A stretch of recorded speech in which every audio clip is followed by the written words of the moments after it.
आज पुण्यामध्ये दोन महत्त्वाचे कार्यक्रम पार पडले आणि याच सभागृहामध्ये पार पडले। सकाळी देशाचे पंतप्रधान नरेंद्र मोदी साहेबांनी 11,000 कोटीच्या प्रकल्पांची भूमिपूजन आणि उद्घाटन केली। त्याच्यामध्ये 36 किलोमीटरची मेट्रो पुण्यामधली होती। माझ्या विभागाचा बिडकीन नावाचा जो परिसर आहे छत्रपती संभाजीनगरचा, इथे 8,000 एकर आम्ही जागा जी ॲक्वायर केलेली आणि त्याच्यामध्ये 52,000 कोटीचे जे प्रकल्प होत आहेत ते राष्ट्राला अर्पण मोदी साहेबांनी केले।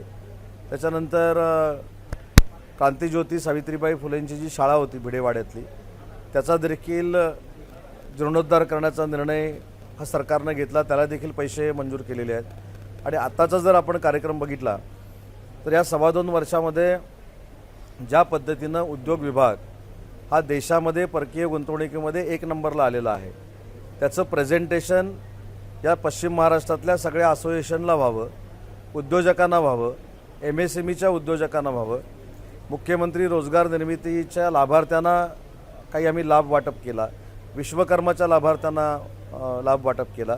असे 7 कार्यक्रम महाराष्ट्रामध्ये होत आहेत। नागपूरमध्ये एक कार्यक्रम झाला, अमरावतीमध्ये झाला, छत्रपती संभाजीनगरला झाला, नवी मुंबईमध्ये झाला आणि आज 5वा कार्यक्रम पुण्यामध्ये होतोय। 3 तारखेला जळगाव आणि नाशिकला हे कार्यक्रम होऊन याची सांगता होते, जेणेकरून जी टीका टिप्पणी होते, लोकसभेला ज्या पद्धतीनं खोटं नाटक बोललं गेलं, फेक नरेटिव्ह सेट करण्याचा प्रयत्न केला गेला, त्याची प्रिकॉशन म्हणून नाही, परंतु आम्ही जे चांगलं केलं आहे ते लोकांपर्यंत पोचावं या दृष्टिकोनातनं महाराष्ट्राची उद्योग भरारी हा कार्यक्रम अखंड महाराष्ट्रामध्ये घेतलेला आहे। आणि आपणच बघितलं असेल, याला उत्स्फूर्त प्रतिसाद आहे आणि या उत्स्फूर्त प्रतिसादामुळं काही लोकांच्या पोटामध्ये पोटसूळ उठलेलं आहे। काल देखील मुख्यमंत्री माझी लाडकी बहीण योजनेचं प्रेझेंटेशन हे आमच्या कार्यक्रमामध्ये असल्यामुळं काही अपरिपक्व लोकांनी याच्यावर टीका केली। ते दाखवण्यामागचा उद्देश एवढा आहे की ज्यावेळी वर्षभरामध्ये 46,000 कोटी रुपये व्यापारामध्ये इन्व्हेस्ट होतील, व्यापारामध्ये खर्च होतील, त्यावेळी कुठचा ना कुठचा उद्योग हा उद्योग विभागाचाच चालणार आहे, MIDCमध्ये चालणार आहे, प्रायव्हेटमध्ये चालणार आहे, MSCमध्ये चालणार आहे। म्हणून त्या 46,000 कोटीला उद्योग विभागामध्ये अनन्यसाधारण असं महत्त्व आहे। परंतु काही लोकांना हे कळू शकत नाही, त्यांना फक्त मताचं राजकारण कळतं, त्याच्यामुळे ते अशा पद्धतीच्या टीका करतात। मला असं वाटतं की हा जो आजचा आमचा कार्यक्रम होता हा आपल्याला देखील आम्ही निमंत्रित केलेलं होतं, त्याच्यामुळं खरी पारदर्शकता काय आहे, खरा उद्योग विभाग कशा पद्धतीनं चाललेला आहे याची जाणीव आपल्यामार्फत जनतेला व्हावी हा त्याच्यामधला उद्देश होता। आणि अजून एक ज्या काही गमती होतात त्याच्यामध्ये एक सकाळी जी गंमत झाली होती त्याच्यावर आमच्या विरोधी पक्षनेत्यांनी ट्विट केलेलं आहे की माझा मोबाईल, ज्यांनी स्वतःचा आत्मविश्वास हरवलेला आहे त्यांनी माझ्या मोबाईलवर चर्चा करण्याची काही आवश्यकता नाही। माझा मोबाईल हा खुर्चीवर राहिलेला होता। आमच्या काही जे म्हणजे उत्साही कार्यकर्ते असतात त्यांनी अनाऊन्समेंट केली, जसा उद्योगमंत्री हरवला ह्या आविर्भावामध्ये की मोबाईल हरवलेला आहे आणि मोबाईल नंतर मिळाला, पण कुठचीही चर्चा करायची नाही। पहिलं ट्विट कोणाचं, विधानसभेच्या विरोधी पक्षनेत्याचं की विधान परिषदेच्या, या कॉम्पिटिशनमध्ये त्यांनी ट्विट टाकलं आणि म्हणून मला सांगावं लागलं की माझा मोबाईल माझ्याकडे आहे। आणि त्यांनी त्याच्यामध्ये आत्मविश्वासाच्या गोष्टी लिहिल्या आहेत। ज्यांचा स्वतःचा आत्मविश्वास हरवलेला आहे, ज्यांनी मुख्यमंत्र्याची अपेक्षा करून शरद पवार साहेबांनी मुख्यमंत्रीपद डायरेक्टली इनडायरेक्टली देणार नाही म्हणून सांगितलेलं आहे, अशा आत्मविश्वास हरवलेल्या लोकांनी आमचा मोबाईल हरवल्यावर बोलू नये ही माझी कळकळीची विनंती आहे। आणि तिसरा एक जो मुद्दा, आपले जे नवनिर्वाचित आमदार आहेत, आणि मला देखील असं वाटायचं पहिल्या टर्मला, आता माझी 4थी टर्म असल्यामुळं, की जी काही क्रांती देशामध्ये होते, जी काही क्रांती जगामध्ये होते ती सगळी माझ्यामुळंच होते असं एक वाटत असतं। आणि म्हणून काल एक पत्र लिहिलं, कुठेतरी एक मला माहीत नाही कुठची शाळा किंवा कॉलेजमध्ये काही घडला। मी सुरुवातीला सांगतो की असा प्रकार जर घडला असेल आणि त्याच्यामध्ये कोणी असेल तर त्याच्यावर कडक कारवाई झाली पाहिजे या मताचा मी आहे।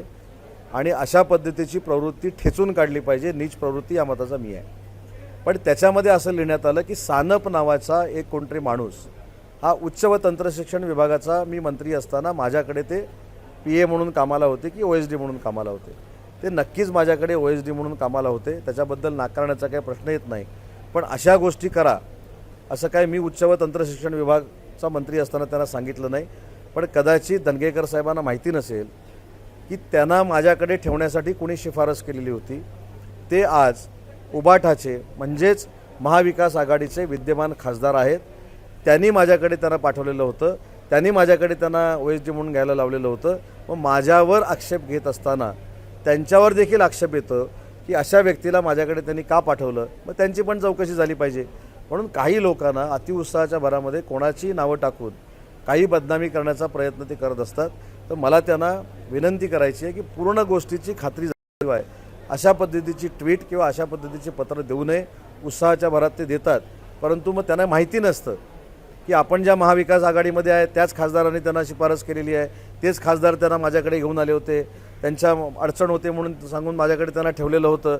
त्याच्यामुळे मी नाव काय त्या खासदारांचं सांगत नाही, कारण मी राजकीय एथिक्स पाळतो.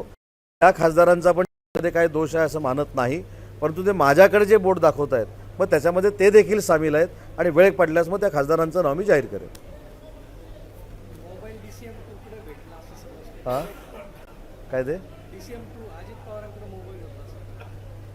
कुणी सांगितलं तुम्हाला? मग आता तेच तुम्हाला सांगतो की ज्यांना उत्साहाच्या भरात अशी ट्विट करायची सवय आहे. दादांकडे चुकून गेला मोबाईल, त्यांचा मोबाईल म्हणून. आणि आता काय त्याच्यामध्ये ट्विट बघितलं का तुम्ही दानवे साहेबांचं? आता ठीक आहे ना, माझ्या बाजूला दादा बसलेले होते आणि मोबाईल माझा इथं असा ठेवलेला होता, ते घाईघाईत ते घेऊन गेले. ह्याच्यामध्ये ट्विट करण्यासारखं काय? म्हणजे फार मोठा एक प्रसंग महाराष्ट्रामध्ये घडला आणि त्याला विरोधी पक्षनेत्याने वाचा फोडली.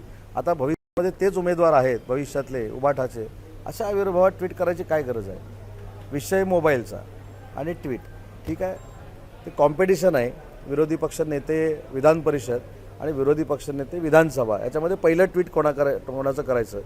तसं याच्यापूर्वी 15 दिवस अगोदर विरोधी पक्षनेते विधान परिषदेनं ते 15,000 कोटी गेले म्हणून ट्विट केलं आणि उद्योजकांना लिहिलं की हा बालिशपणा आहे आणि बेजबाबदारपणा आहे. त्याच्यामुळे कॉम्पिटिशनमधनं चालू आहे, ठीक आहे, त्याच्यानं त्यांना आनंद मिळतो.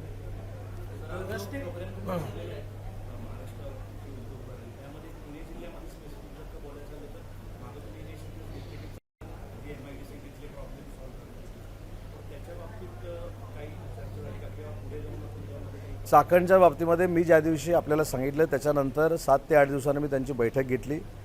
वेदांता फॉस्कॉनचं जे राजकारण होत होतं की वेदांता फॉस्कॉन गेली, मी आज तुम्हाला खात्रीलायक सांगतो की ती जागा देखील त्यांना दिलेली नव्हती.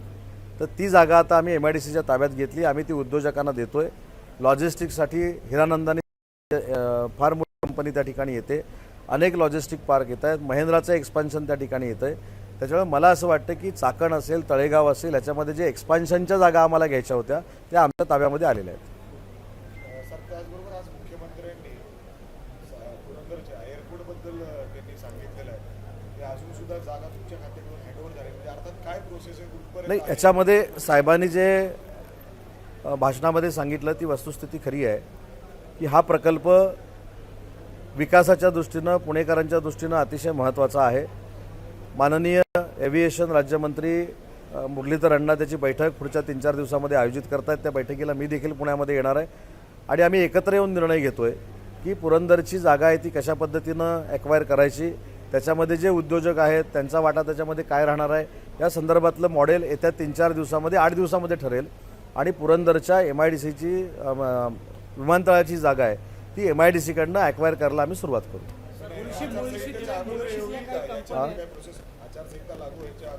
नाही, ह्याला आचारसंहितेचं काही बंधन नाही आहे कारण तो पूर्वीचा प्रोजेक्ट आहे. फक्त ॲक्विएशनसाठी पास थ्रू जी आम्हाला जमीन द्यायची आहे ती इंडस्ट्रियलिस्ट आम्हाला किती पैसे देणार आहे, आम्ही किती इन्व्हेस्ट करायचे, एवढंच फक्त आहे. त्याला काही आचारसंहितेचं बंधन नाही.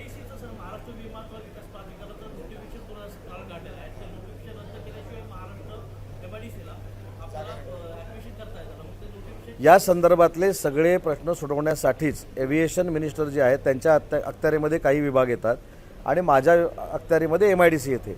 त्याच्यामुळं कॉमन बैठक जी आम्ही घेणार आहोत त्याच्यावर कॅबिनेट मंत्री एव्हिएशनचे हे देखील उपस्थित राहणार आहेत ऑनलाईन. त्याच्यामुळे त्या दिवशी बऱ्यापैकी सगळे प्रश्न संपतील.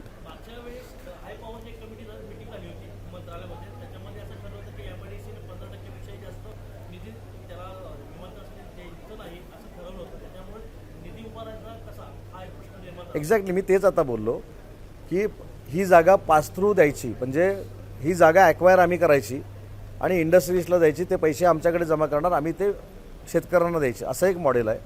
नाही तर आम्ही पैसे खर्च करायचे आणि मग इंडस्ट्रियलिस्टकडनं घ्यायचे, हे एक मॉडेल आहे. नाहीतर आम्हीच एक्वायर करायची आणि आम्ही डायरेक्ट द्यायची, अशी 3 मॉडेल आमच्याकडे आहे. तर त्याचं व्हायबल कुठचं मॉडेल आहे ह्याच्यासाठीच मुरली अण्णा बैठक घेणार आहेत आणि ती या आठवड्यामध्ये बैठक होईल आचारसंहितेच्या अगोदर आणि त्याच्यातनं ठोस पावले उचलले जातील.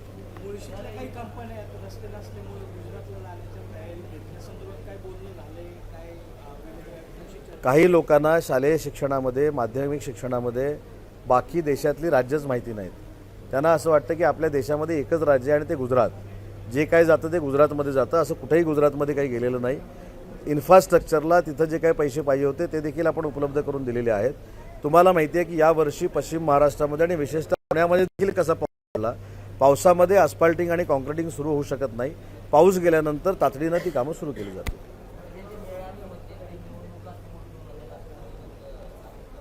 कोण म्हणतं?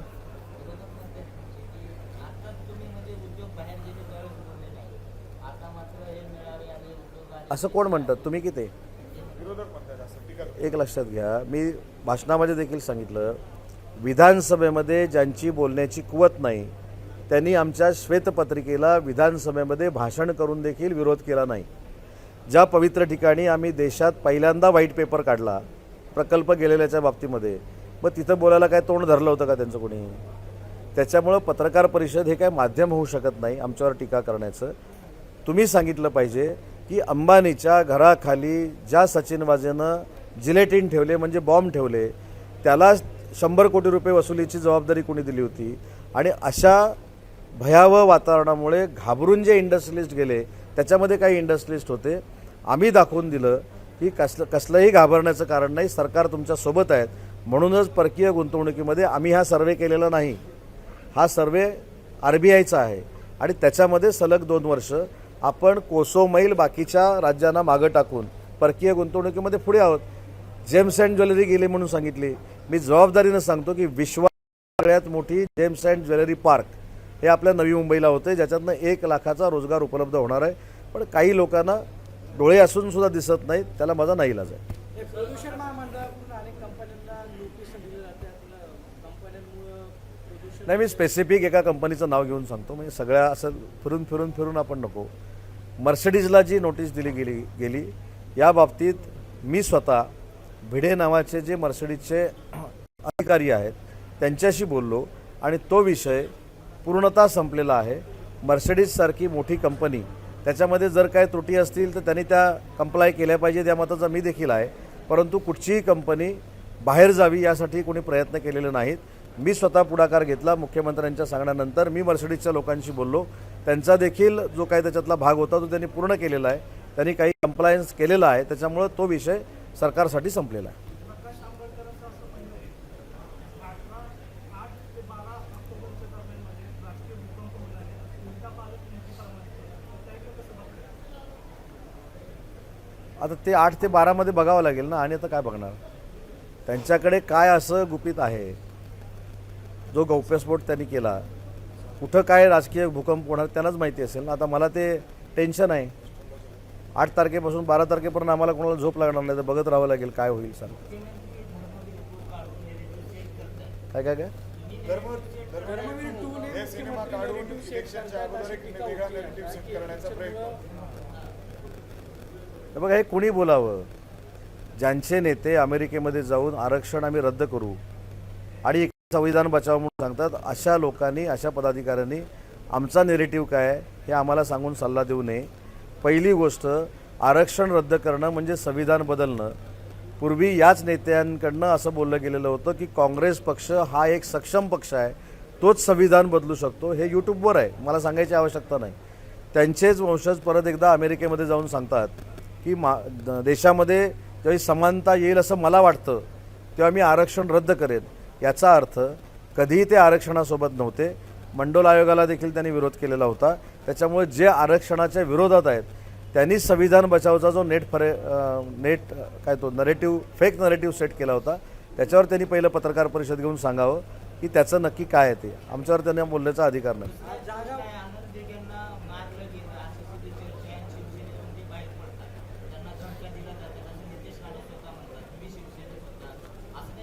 धमक्या दिल्या होत्या तुम्हाला काही? साहेब तुम्ही साक्षीदार आहे. मला तर जीवे मारण्याचा प्रयत्न झाला पुण्यात. आता मला हा प्रश्न विचारताना तुम्ही खरं खात्री तुम्ही केलेली आहे. त्या माझ्या माहितीप्रमाणे कुठचा चौक तो कात्रज चौकमध्ये ज्या पद्धतीनं माझ्यावर हल्ला झाला 100 लोकांनी केला, तो जर मला सांगून केला असता तर मी पण तेवढाच तयारीचा आहे. पण असं गाफील ठेवून एखाद्याला मारे म्हणजे ज्या पद्धतीनं तुमच्याकडनंच व्हिडिओ बघितले नंतर आम्ही पण, याचा अर्थ तो अनुभव मी घेतला. यवतमाळला तो अनुभव मी घेतला. यवतमाळच्या खासदारकीच्या निवडणुकीला ज्या पद्धतीनं काही गोष्टी झाल्या ते पण तुम्ही बघितलेलं आहे. त्याच्यामुळं नितेश राणे जर काय बोलले असतील तर बाकीच्यांचं मला माहिती आहे, पण मला तर लाईव्ह अनुभव आलेला आहे की कशा पद्धतीनं हल्ला करतात, कशा पद्धतीनं ठार मारण्याचा प्रयत्न करतात. हा मला पुण्यामध्ये झालेला आहे. त्याच्यामुळे नितेश राणे ते बोलले त्याच्यातला एक अनुभव असलेला लाभार्थी मी आहे. जागा वाटपासंदर्भात चर्चा आज की बोलले त्यांनी मला प्रश्न साहेब विचारला असा दिघे साहेबांचा प्रश्न विचारला नाही. दिघे साहेबांचा प्रश्न विचारत असताना असा तुम्हाला अनुभव आलाय का असे तर नाही,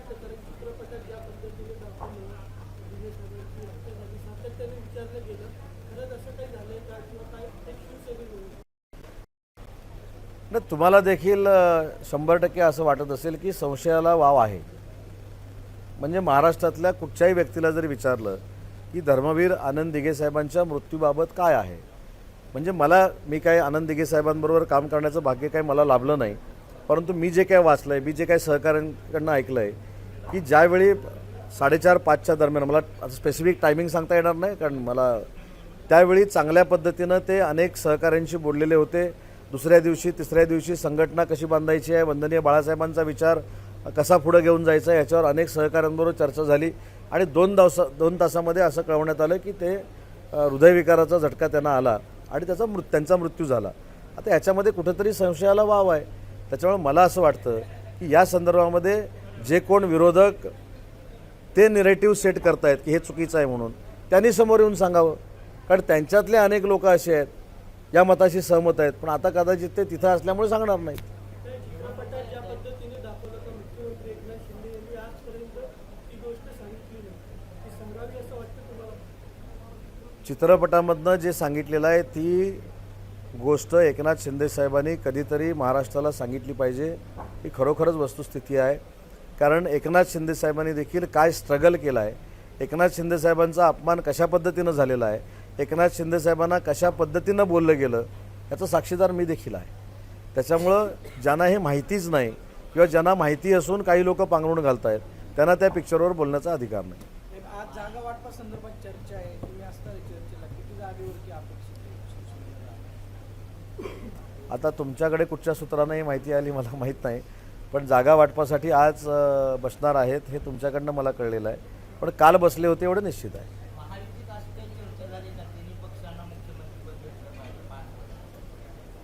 त्या मीटिंगला मी नव्हतो. काल तुम्ही म्हणता बैठक झाली तर त्याच्यामध्ये काय नेमकं म्हणजे साहेब काय झालं की त्या मीटिंगमध्ये ही चर्चा झाली नाही. ही जर चर्चा झाली असेल त्या मीटिंगला मी नव्हतो. कालच्या मीटिंगला तुम्ही होता ना? कालच्या बैठकीमध्ये अतिशय समन्वयानं काही निर्णय झाले. मी अनेक दिवस सांगतोय आमच्या पक्षाच्या वतीनं की कुठच्याही परिस्थितीमध्ये तिन्ही पक्षाला मान सन्मान राहील अशा पद्धतीचं तिकीट वाटप होईल.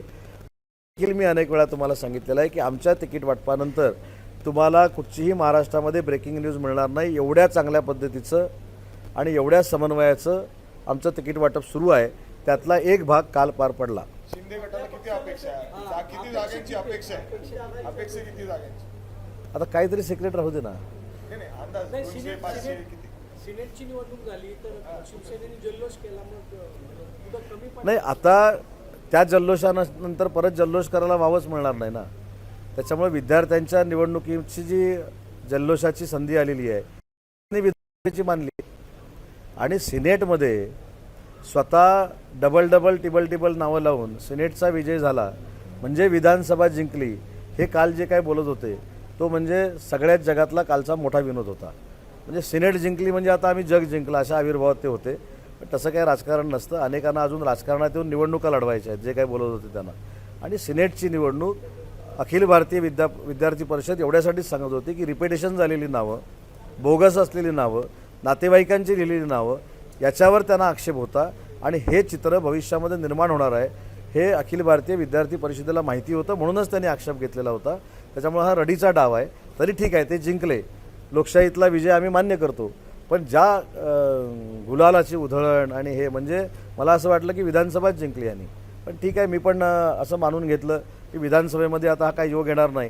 तर त्यांनी पुढच्या 5 वर्षाची निवडणुकीचा विजयोत्सव कालच उरकून घेतलेला आहे. महाराष्ट्रात चौथा राजकीय दसरा मेळावा म्हणून जरांगे म्हणतात आता बीडमध्ये दसरा मेळावा होणार आणि विधानसभेची तयारी सुद्धा ते करणार. कसं बघता, आरक्षणाचा प्रश्न सुटलाच नाही असं त्यांना माझ्या मनपूर्वक शुभेच्छा आहेत दसऱ्यामुळे. एबीपी माझा, उघडा डोळे बघा नीट.